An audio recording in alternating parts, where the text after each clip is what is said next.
Natural vegetation and wild life chapter में हमने अभी तक natural vegetation and wild life के बारे में जाना है। तो इससे हमें पता लगता है कि इंडिया में 90,000 टाइप्स के एनिमल्स हैं, 2,000 टाइप्स की बर्ड्स हैं और 2,540 टाइप्स की आपके फिशेस अवेलेबल हैं। क्लियर? कहाँ कहाँ पर, और ये जानकर हमको बहुत अच्छा लगेगा कि इंडिया ही एक ऐसा कंट्री है जहाँ पर टाइगर और लायन दोनों एक साथ मौजूद है। क्लियर? अब आज हम बर्ड्स के बारे में जानेंगे। कल हमने एनिमल्स के बारे में जाना, आज हम बर्ड्स के बारे में जानेंगे। तो bird life in India is colourful. बहुत डिफरेंट टाइप की बर्ड्स यहाँ पर आपको मिलेंगी।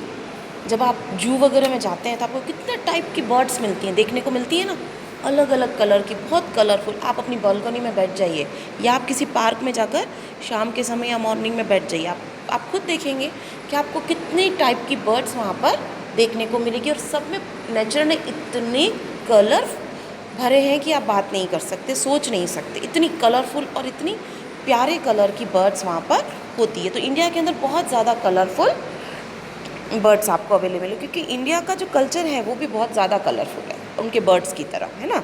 हम कितने तरह के वियर्स पहनते हैं ना, कहीं कहीं कुछ पहनता है, किसी स्टेट में कुछ पहनते हैं।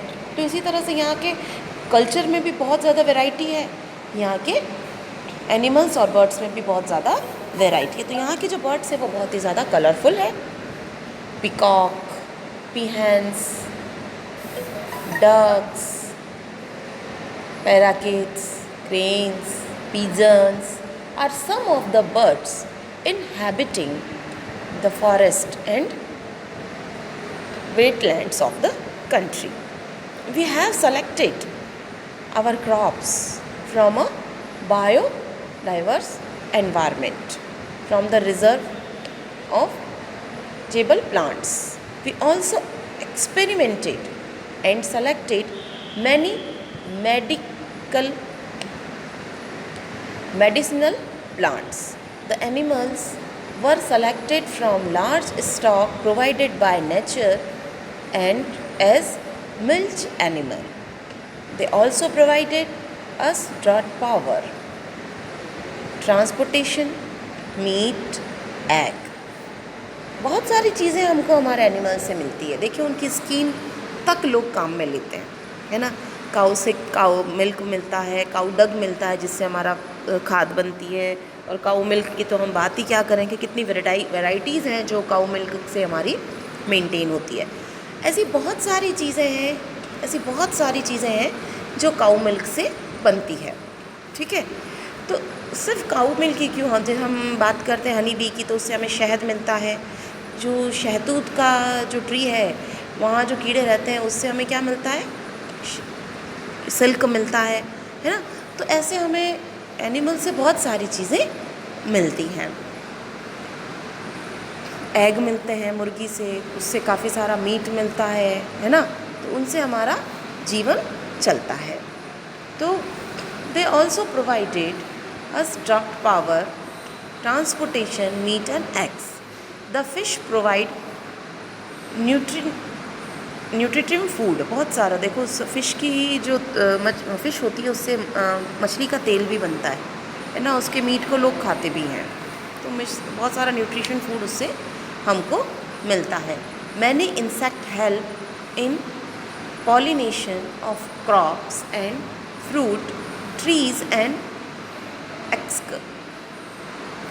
exert biological control on such insects which are harmful. Every species had a role to play in a ecosystem. सबका इकोसिस्टम में कोई ना कोई रोल है। ये एक पूरी चेन है जो चली आ रही है। इन सब ने मिलकर हमारे इकोसिस्टम को संभाल कर रखा हुआ है। किसी एक कड़ी को भी हम तोड़ दें तो हमारा इकोसिस्टम जो है वो बिगड़ जाएगा। Hence, conservation is essential as has been mentioned earlier due to excessive exploitation of the plants and animal resources by human beings. The ecosystem has been disturbed. About 1,300 plants species are engaged, endangered and 20 species are extinct. Quite a few animal species are also endangered and some have become extinct. लेकिन protection act वगैरह सब बनाने के बावजूद भी काफ़ी animals जो हैं वो आज डेंजर जोन में है, जिसे हम रेड डाटा कहते हैं, और कुछ तो ख़त्म भी हो चुके हैं। आज हम ड्रैगन वगैरह की बात करें तो हमें दिखने को मिलेगा क्या? काफ़ी सारे एनिमल्स हैं जो बिल्कुल ख़त्म होने की कगार पर है कि ये तो अब आपको देखने को मिलेगा ही नहीं। हमारी जो नई पीढ़ी आएगी उन्हें ये एनिमल्स देखने को नहीं मिलेंगे। गवर्नमेंट इनके प्रोटेक्शन के लिए बहुत सारे काम भी कर रही है, लेकिन इनका जो ख़त्म होना है वो रुक ही नहीं रहा है, क्योंकि लोग जो हैं वो इन हंटिंग करे जा रहे हैं, और कुछ इनका जो अब कल्चर क्लाइमेट है अब इनके लिए फेवरेबल नहीं रह गया है। तो ये because of hunting, because of unfavourable condition के कारण ये लोग ख़त्म होते जा रहे हैं। कुछ ख़त्म हो गए हैं और कुछ ख़त्म होने की कगार पर है, जो कम हो चुके हैं।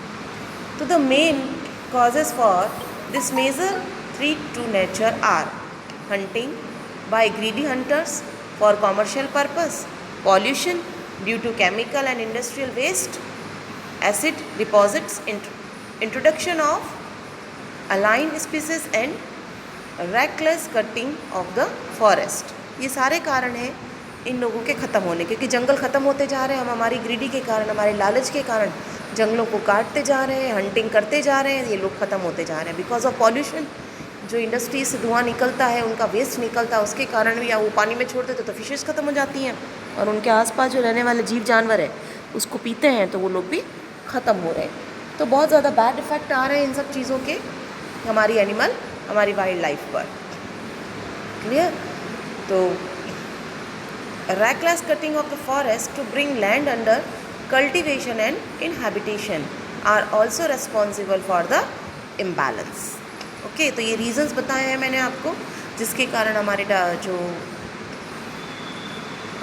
एनिमल्स हैं, एनिमल्स, बर्ड्स वगैरह हैं, हमारी वाइल्ड लाइफ जो है वो खतरे में आ गई है। To protect the flora and fauna of the country the government has taken many steps. अब जो गवर्नमेंट स्टेप्स ले रही है उसकी बात हम कर रहे हैं। इनको बचाने के लिए, चाहे वो प्लांट है चाहे वो एनिमल है, उनको बचाने के लिए गवर्नमेंट क्या क्या स्टेप्स ले रही है उसकी बात हम कर रहे हैं। तो 14 बायो रिजर्व्स, देखिए how many, 14 biosphere reserves opened have been set up in the country to protect flora and fauna। कितने 14 बायो रिजर्व्स को सेटअप किया गया है आपके एनिमल्स और प्लांट्स को बचाने के लिए। जैसे 4 out of these the Sundarban in the West Bengal. देखिए अब आप अच्छे अच्छे MCQs बन रहे हैं। आपका सुंदरबन कहाँ है? वेस्ट बंगाल में। Nanda Devi in Uttarakhand, the gulf of Mannar in Tamil Nadu and the Nilgiris, Kerala, Karnataka and Tamil Nadu has been included in the world network of biosphere reserves। Clear? तो इस तरह से 14 जो है बायो रिजर्व्स बना रखी हैं गवर्नमेंट ने इन लोगों को प्रोटेक्ट करने के लिए। अब हम बात करेंगे सेकेंड। तो financial and technical assistance is provided to many botanical gardens by the government since 1992। Next one, Project Tiger, Project Rhino, Project Great Indian Bustard and many other eco developmental projects have been introduced। 89 national park, देखिए 14 bio reserves are available, 89 national parks are available, 490 wildlife sanctuaries and geological gardens are set up to take care of natural heritage। All of us must release the importance of the natural ecosystem for our own survival। It is possible if indiscriminate destruction of natural environment is put to an immediate end। अब हम 14 bio reserves की बात करेंगे कि जो bio reserves 14 हैं वो कौन कौन से हैं। एक तो है सुंदरबन, फिर है आपका gulf of Mannar, the Nilgiris, Nanda Devi, Nokrek, great Nicobar, Manas, Simlipal, Dihang Dibang, Dibru, Agasthyamalai, Kanchenjunga, Pachmarhi, Achanakmar and Amarkantak. तो ये 14 बायो रिजर्व्स हैं जो इंडिया के अंदर मौजूद है। फिर से आपको बता दूं, 14 बायो रिजर्व्स हैं, 89 नेशनल पार्क्स हैं, 490 wild life sanctuaries and zoological gardens हैं। इस तरह से गवर्नमेंट उनको सेटअप करने के लिए, उनको प्रोटेक्ट करने के लिए ये सारे सेटअप कर रही हैं। आए दिन हम अखबारों में देखते हैं ना कि not to tiger protection body, tiger dying, census confirm, rhino killed by horn, government on save vulture task, all not lost tiger alive to Kuno, CBI to probe Ranthambore tiger that. मतलब इस तरह के अखबारों में सनसनीखेज खबर आती रहती है। जैसे गुजरात हैबिटेट टर्न्स गुल गेवाड़, मतलब इस तरह की खबरें हमारी जो अखबारों में आपको मिल जाएगी। तो इसके प्रोटेक्ट के लिए जो सारी खबरें आ रही हैं, उनसे बचने के लिए, उनका सॉल्यूशन करने के लिए गवर्नमेंट ने ये सारे रूल्स फॉलो किए हैं। तो इस तरह से हमारा नेचुरल वेजिटेशन और वाइल्ड लाइफ होता है फिनिश। Thank you.